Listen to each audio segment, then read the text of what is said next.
मेरा एक रिक्वेस्ट है हुकूमत से, ये जो बच्चे मर गए 14 स्टूडेंट्स, इनके पेरेंट्स को एक एक जने को 2 करोड़ रुपए दे दिया जाए तो भी कम है। कितना?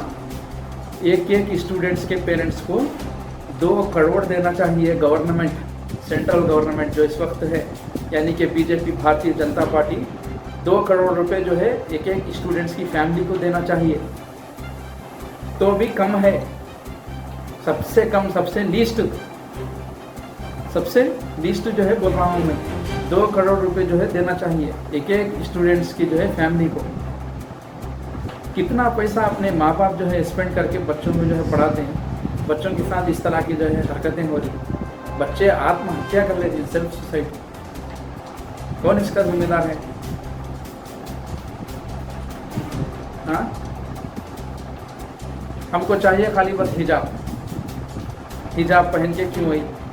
कई लोग अभी भी बोल रहे कई लोग। राजस्थान के अंदर कोई लड़की हिजाब पहन के आए, जाके जो है एग्ज़ाम लिखी, उसको कुछ भी नहीं बोले। बोलते दिमाग होना चाहिए। हाल ही में एक जना वो कहता है कि जो है हमारे इतने स्टूडेंट्स थे, उनको जो है गले में जो है बड़े बड़े माले थे, वो थे, ये सब निकालने लगे। बोले तो ज़रा दिमाग नहीं इसको बोलने वाले को, सोचना चाहिए। क्या वो लड़की जो हिजाब पहनकर आई थी, क्या वो लड़की कुछ माला डालकर आई थी? क्या वो लड़की कुछ लॉकेट्स डालकर आई थी? क्या वो लड़की कुछ गोल्ड्स पहनकर आई थी हाथ में? क्या वो लड़की मोबाइल फ़ोन लेकर आई थी?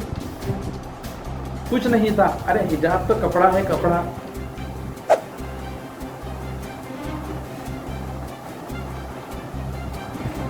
इस वीडियो को इतना शेयर करो कि जो है हर किसी तक जो है पहुंचना चाहिए वीडियो, ताकि सबको जो है समझ में आ जाए। स्टूडेंट्स के साथ ज़िंदगी का खिलवाड़ किया जा रहा है 2014 से।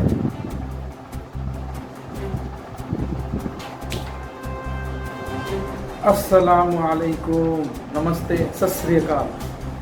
तो दोस्तों, नीट री एग्ज़ामिनेशन 2026 इन जून, जो हाल ही में संडे के दिन जो नीट री एग्ज़ामिनेशन चला, तो दोस्तों राजस्थान के अंदर बीवर से ताल्लुक़ रखने वाली हमारी एक बहन जब वो एग्ज़ाम देने के लिए जाती है, तो जिसका नाम कुलसुम बानो है, उसका एग्ज़ामिनेशन सेंटर अजमेर में होता है। जब वो जाती है तो उधर सिक्योरिटी और नीट के ऑफिशियल्स उसे रोक देते हैं और कह देते हैं कि जो है अपना हिजाब निकालो, अपना जो है बुर्का निकालो। तो दोस्तों किस हद तक जो है हालात हो गए हैं, कुछ समझ में नहीं आता मुझे। तो वो हमारी बहन कहती है कि क्यों निकालो, क्या इसके अंदर कुछ रिगार्डिंग डिवाइसेस है? नीट के गाइडलाइंस, नीट के जो गाइडलाइंस है, वो गाइडलाइंस वो कुलसुम बानो जो हमारी बहन है वो उनको दिखाती है, जो नीट के लिए, जो नीट के ऑफिशियल्स बनकर ठहरे हैं, जो नीट एग्ज़ाम्स के लिए सिक्योरिटी बनकर ठहरे हैं, उनको जो है गाइडलाइंस दिखाती है। मैं पहली मर्तबा भी जब एग्ज़ाम लिखी तो जो है हिजाब पहनकर ही लिखी। अभी क्यों ये हालात मेरे ऊपर आ रहे हैं? नीट के कौन से गाइडलाइंस में है कि जो है हिजाब निकाल कर जो है एग्ज़ाम लिखना, कपड़े यानी कि कपड़ा निकाल कर एग्ज़ाम लिखना, कौन से गाइडलाइन में है? तो जो है जब जाकर उनकी बुद्धि में समझ में आता है कि अरे हम तो गलत कर रहे हैं, बाद में से एक सिक्योरिटी ऑफिशियल जो है आकर जो है कहता है कि आप अंदर जाइए और एग्ज़ाम अपना लिखिए। तो दोस्तों वो बहन कहती है जब हम इतना प्रिपेयर होके आते हैं एग्ज़ाम से पहले, फिर ये क्या है, ये क्या जो है फिंगरिंग का क्यों करने का, ये सब एग्ज़ाम से पहले ये जो कंट्रोवर्सी चल रही है, ये जो जिसका कोई पॉइंट ही नहीं, उसके बारे में जो बात उठाया जा रहा है, क्या वजह है? इसकी वजह से जो है हम जो है पजलिंग यानी कि कंफ्यूजिंग मैनर में आ जाते हैं, स्टूडेंट्स कंफ्यूजिंग मैनर में हो जाते हैं। तो जो है दोस्तों किस तरह के हालात जो है इस वक्त जो है भारत के अंदर बने हुए हैं। अरे नीट तो वो एग्ज़ाम है जिसके बाद जो है MBBS MD बनकर वो एक डॉक्टर कईयों लोगों की ज़िंदगियों को बचा सकता है। वो एक डॉक्टर कईयों लोगों को मौत के मुंह में से जो है निकाल कर जो है उनको जीवन का जो जीने का जो हक है उधर जो है ला सकता है, उसके इलाज के ज़रिए, उसके डायरेक्शंस के ज़रिए। तो नीट एग्ज़ाम को भी निशाना बनाना क्या है ये? अरे ज़रा दिमाग तो रहना असल। 2014 से स्टार्ट हुआ ये काम, 2014 से कंटिन्यू चल रहा, 2016 में हुआ, 2019 में हुआ, 2021 में हुआ, कंटिन्यू आता है नीट एग्ज़ाम पेपर लीकेज। तो दोस्तों वो सिक्योरिटी ऑफिशियल जो नीट एग्ज़ाम के लिए ठहरे, क्या उनको रूल्स रेगुलेशंस भी नहीं मालूम? क्या ऐसे लोगों को जो है उधर जाप दिया जा रहा है? क्या इंडिया इतने बुरे बदतरीन हालत में गिर गया अभी?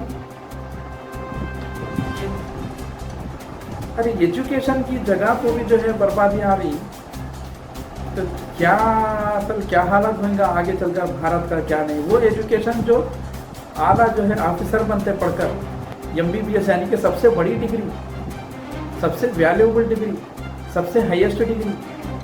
तो ज़रा दिमाग से सोचना चाहिए कि जो है किन तरह के लोगों को जो है, किस तरह के ऑफिशियल्स को जो है उधर ठहरा करना चाहिए। ठहरा करने से पहले पूरे लोगों को जो है गाइडलाइंस देना चाहिए। क्या ये जिम्मेदारी नहीं जिनको ठहरा कर रही है, इनको क्या क्या गाइडलाइंस है? तो वो बहन ये तक कहती है, क्या मेरा हिजाब कोई रिकॉर्डिंग डिवाइसेस है क्या? IPL में हाल ही में सनग्लासेस पहनकर रिकॉर्डिंग चल रहा था, कईयों तरह के डेटा लीकेज हो रहा था। तो BCCI ने स्ट्रिक्ट एक्शन लिया, तो जिसकी वजह से वो बैन कर दिया गया। क्या ऐसा हुआ कभी देश में?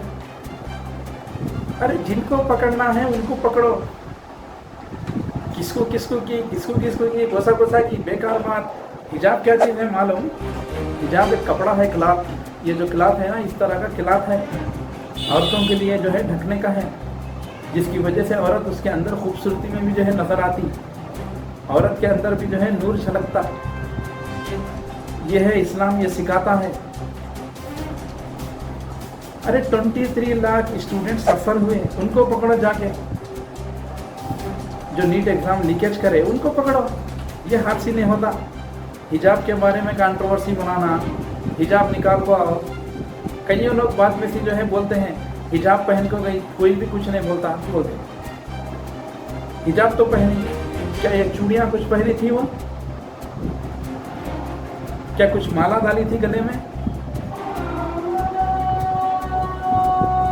माले के अंदर भी रिकॉर्डिंग डिवाइसेस हो सकते हैं, मालूम आपको? ये जो चूड़ियाँ होते हैं, बैंगल्स, इसके अंदर भी रिकॉर्डिंग डिवाइसेस हो सकते हैं। वो बहन जवाब देती है,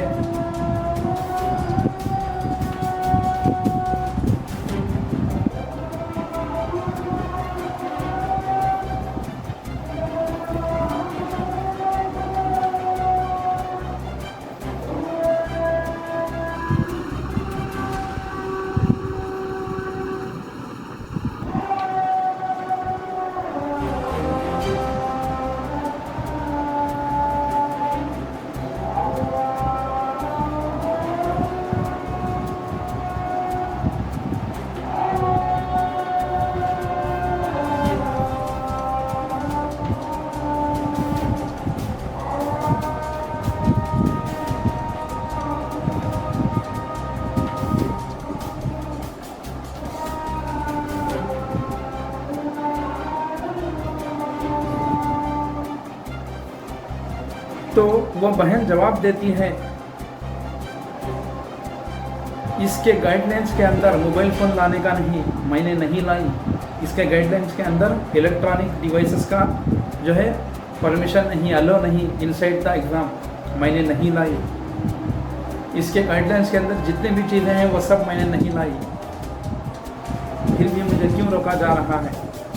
यहाँ तक कि आखिर में वो बहन कहती है, यानी कि कुलसुम बानो जो अजमेर में जिसका एग्ज़ाम था, वो बहन कहती है कि अगर मुझे जाने नहीं दिया गया तो जो है मैं वापस चले जाऊंगी, लेकिन मैं हिजाब निकाल कर, बुर्का निकाल कर मैं एग्ज़ाम लिखने के लिए तैयार नहीं हूँ। तो दोस्तों किस हद तक जो है गिर गए हैं हालात इंडिया के अंदर। दोस्तों ये कपड़ा है, क्लॉथ है, बुरखा कोई इलेक्ट्रॉनिक डिवाइस नहीं बल्कि क्लॉथ है, क्लॉथ। इसीलिए बोलते तो एजुकेशन चाहिए बोल के, इसलिए बोलते आला एजुकेशन हासिल करो बोल के। क्लॉथ है, क्लॉथ कोई इलेक्ट्रॉनिक रिकॉर्डिंग डिवाइस नहीं है। अगर वो सिक्योरिटी ऑफिशियल को पकड़ना था तो उन लोगों को पकड़ो जो नीट पहली मर्तबा एग्जाम में जो पेपर लीकेज करे, उनको पकड़ो, उधर हाथ नहीं होता। बेकार सिली मैटर्स की जगह जो है पकड़ाने के बैठते हैं।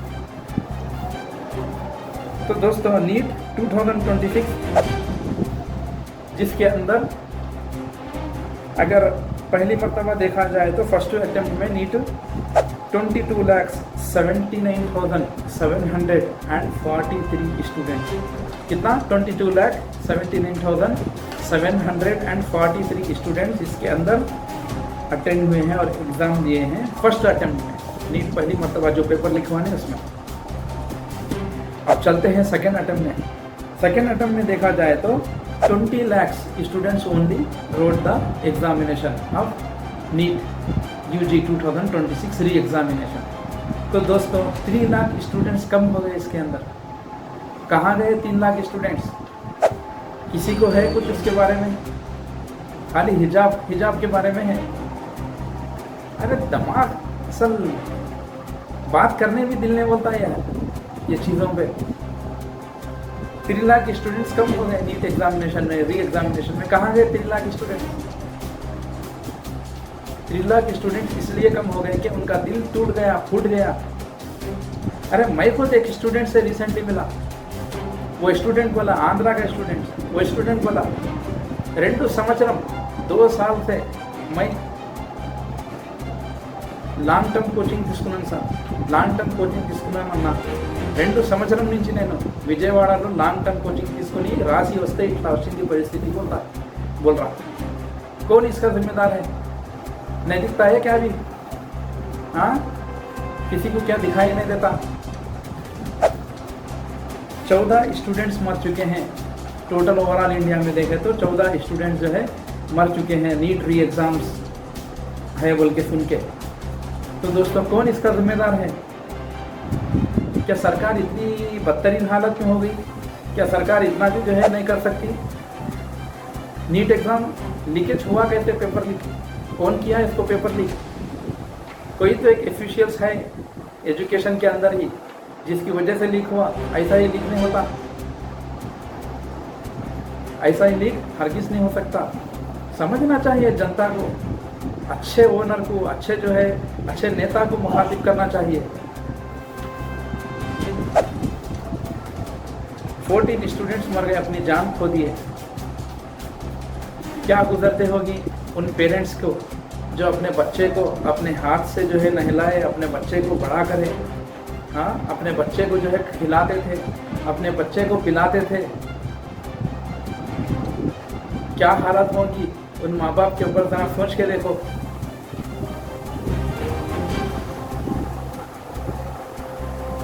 कभी जो लीकेज करे, कभी उनके बच्चों के साथ ऐसी हालत हुई तो समझ में आता है एक दिन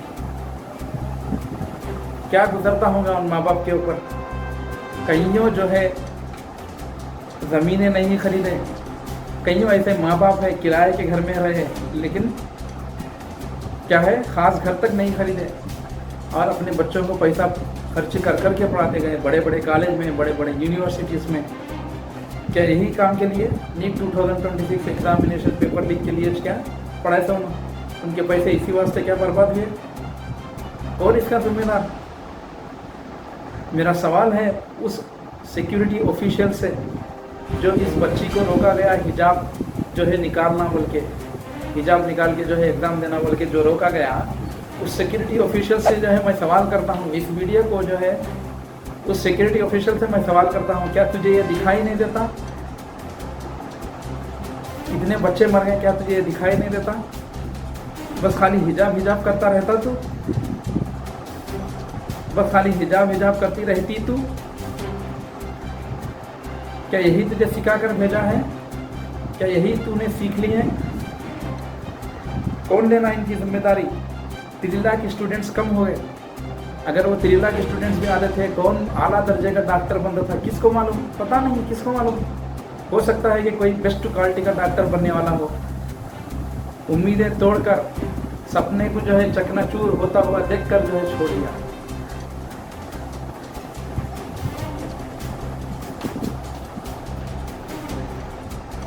तो हालात इस तरह के जो है बन रहे हैं कि जो है किसको क्या करना है, किसको कहाँ पकड़ना है, किसको कौन सा क्वेश्चन करना है, समझ में नहीं आ रहा अब तक।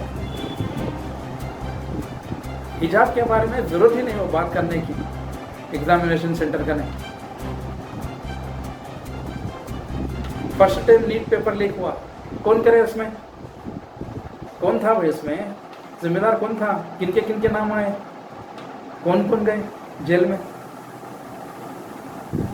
सेकेंड टाइम पेपर लीक करने की कोशिश करे, कौन कौन पकड़े गए, बिहार में कौन पकड़े गए मालूम नहीं आपको।